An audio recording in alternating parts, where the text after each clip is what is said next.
Hello, welcome to the Battling Barrow and sort of a quick, easy terrain build. Is it am I really building terrain? I don't know, probably not in this one. So what I'm going to do is, hello Fur Beast.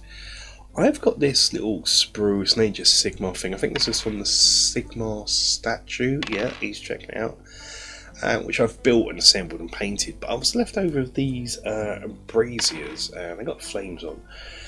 They come in two halves, and I had a thought. Maybe I could wire some LED to have some LED flame up there. So that's what we're going to take a look at in this video. So yeah, let's snip these out and get on with it. What do you reckon, Fur Beast? First thing I'm going to do is snip out the actual plastic that we're going to be using. If your brazier isn't in two parts, it might just be a solid bit. It's invariably going to be hollow, and that's what's the important bit here, that it is hollow.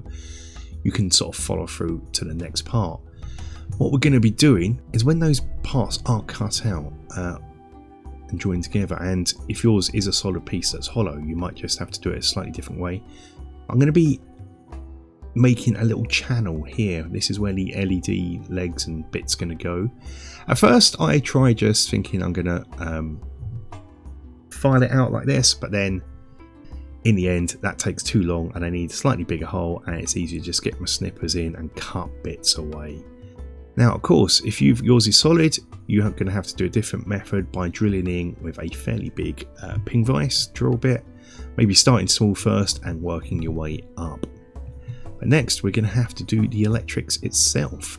Okay, for this you're going to need some LED bulbs. I find a really cost-effective way is to buy these cheap ones from like in our case, a pound shop or a dollar store. They normally come in packs of three or more for £1. Pop it apart, and inside they're constructed in different ways. Some you can just really easily pull the bulb out. Some are soldered in, so you might have to desolder them. That's very rare, especially for cheaper ones. For me, mine does pop out, but some of the legs are just bent round, so I just have to unbend them and pull out the LED. And once you pull out the LED, dispose of those batteries, don't need those. We're going to be using a proper battery. Here we go. And what we do once we've got the proper battery is just test to make sure what's positive, what's negative. In this case, the LEDs have different length of legs, so in this case the long leg is going to go on the positive, and the LED is going to fit in here like so, without a hole in, and it will just sit there like that. But now we've got to wire up a battery. I want to switch on it to make it easy to turn on and off, and something to change the battery.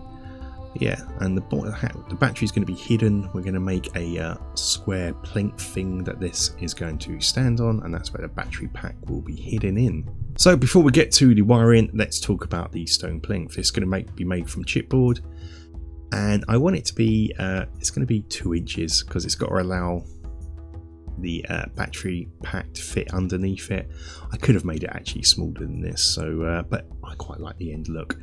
So it's going to be 2 inches with a 1/2 inch height. So I've made it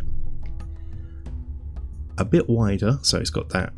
So it's 3 inch square here, and then I've measured 1/2 inch around, leaving a 2 inch square in the middle. And along those lines, I'm just scoring in to make folding easier in a minute on each of them. And then these 4 corners can be cut out. We don't need these, so we can cut these out.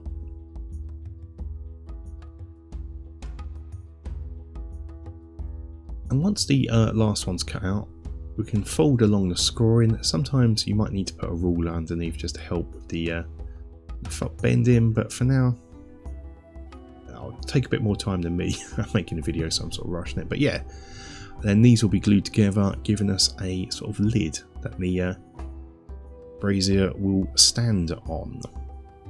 The only other thing I need to do is in the middle, I've marked out the middle line. I was going to cut out a little square. These are where the wires are going to poke through. Give myself plenty of room as well, because the brazier, that's something a lady wears, isn't it? Oh dear. Yeah, the fire pit is going to sit above it. Yeah, just like that. And this, the wires will poke through here. Easy peasy, lots of room. Okay, and now it's time for the actual wiring. So to begin with, I'm going to put on some heat shrink that I've just cut in half on each wire. And now we're on to the soldering. Don't laugh at my soldering. So the first thing I've done is I've just popped a battery into the battery holder, and I can put the wires on, turned it on, put the wires on the leg so I can see what end, what leg I'm soldering on and what have you. I did see it flash then, but I'm trying to show you guys. There you go. So red goes onto the long leg, which is positive. Black is going onto the short leg, which is negative apparently. Yeah, but I don't know these, so I'm not very good at electrics, I should say. But now we're going to solder. So to begin with, I'm just going to pre-tin everything. So what this is a blob of solder. Try not to get it on your mat. Blob of solder onto the soldering iron. I just rub on the ends of the wires and the ends of the legs. I'm going to hopefully skip past this so you can not see my dreadful soldering. I might have to buy...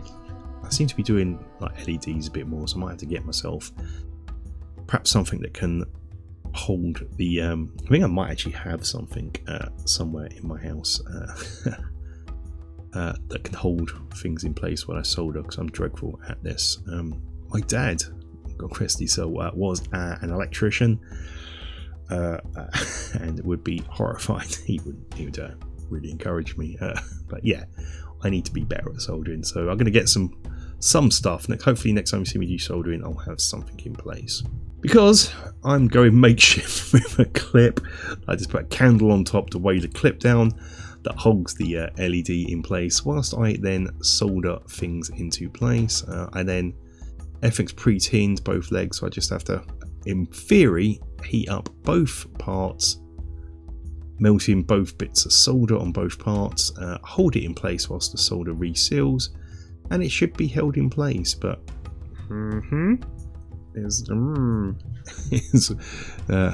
yeah, it's a good job I don't record voiceover live now, because there is some strong language coming out. So I'm gonna add more solder onto the end of the leg. In my mind there wasn't enough, so yeah, I do eventually get things soldered in place like so. What I'm going to do now is push up that heat shrink on one leg, get a lighter. If you are, be careful with this, obviously with solder and naked flames, just be careful. And I'm just gonna, I didn't realise I was off camera because I was trying to look at what I was doing, but I'm just heating up the heat shrink so they squidge round, and so we don't get a short connection. Now it's time to push it up into place, turn it on, which I do a lot on each stage just to make sure that everything's still working. One thing I have done is I've pre-painted the pit, as it were, because once it's all glued in place it'd be difficult, the LED, so I'm just leaving it as a sort of a cast iron black. So I just painted the basket black, and we can now begin to make sure it fits and glue the piece together. And then we can glue the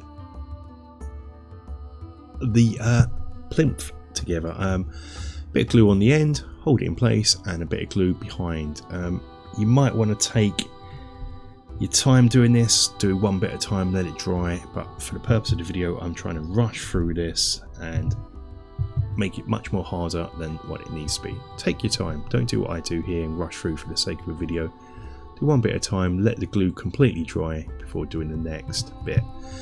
Once it has dried, just come in at the back and add some more glue as reinforcement. With it all glued together, we can glue the actual fire pit piece in place. This is up to you artistically how you want it done. I'm gluing it like this. We can it's all glued in place.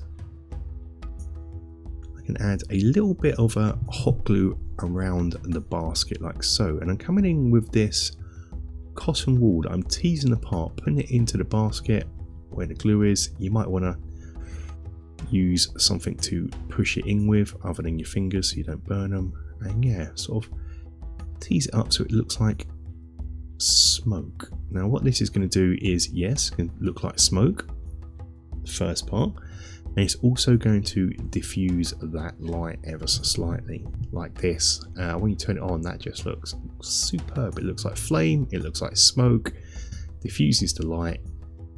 Yep. Okay, let's paint this bad boy. The first thing I'm going to do is paint it all a stone colour. So for this, I know you'd expect it to be grey, but I paint everything brown as a base coat.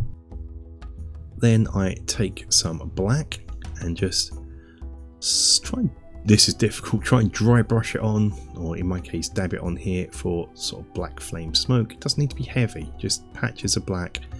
This is definitely a, for me, a less is more sort of situation. By the time you've done that, your brown base coat will be dry. So I'm coming in with, I think this is Rakarth Flesh, because I want this sort of grey, beigey stone look, and I need a new dry brush.